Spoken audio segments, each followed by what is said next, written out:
लड़की ने अभी अभी प्रयोगशाला से आयरन मैन का हाथ चुराया और वह सीधे उसकी कलाई पर चिपक गया। बस फिर से आयरन मैन के बूट पर पैर रखते ही दूसरा भी अपने आप लॉक होकर पैर पर आ गया। जब दरवाजे पर खड़े गार्ड को होश आया तो उसने देखा कि पूरा वॉर सूट पहले ही लड़की ने पहन रखा था।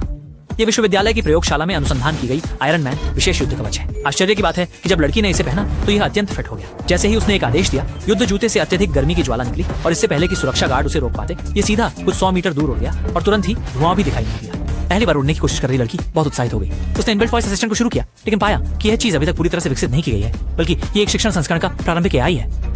एमी ने इसे शिकागो के लिए नेविगेट करने के लिए कहा, लेकिन इस छोटे से उपकरण ने शिकागो के दर्शनीय स्थलों का परिचय देना शुरू कर दिया। लगता है कि यह वाकई एक निम्न स्तर का आर्टिफिशियल इंटेलिजेंस है। उसने अपने सिर पर 2 बार थपथपाया और तब जाकर वह शिकागो की उड़ान योजना बना पाई। फिर युद्ध कवच पानी की सतह पर एकाएक घूम गया और सफलतापूर्वक दिशा बदलकर एमी के घर की ओर बढ़ने लगा। जो यात्रा सामान्यतः 5 घंटे की होती, वह लड़की केवल 30 मिनट में ही अपने गंतव्य पर पहुंच गई। जैसे ही युद्ध कवच ने हवा में एक शानदार छाप खींचा, छोटे शहर के लोग आश्चर्यचकित हो गए, जबकि एमी शांतचित्त पानी की सतह के करीब से उड़ रही थी। स्पष्ट था कि उसने इस पोशाक को अपना लिया था और 2 मोड़ के बाद वह घर पहुंच जाएगी। लेकिन इस समय स्मार्ट सहायक अचानक बता रहा है कि प्रस्थान से पहले कवच को चार्ज नहीं किया गया और यह जल्द ही बिजली खोने वाला है।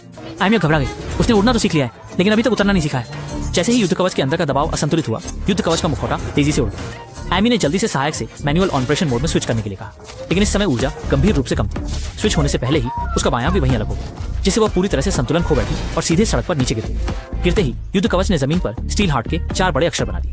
यही है दूसरी पीढ़ी के आयरन मैन, आयरन हार्ट की कहानी, जो आयरन मैन की जगह लेने वाली है।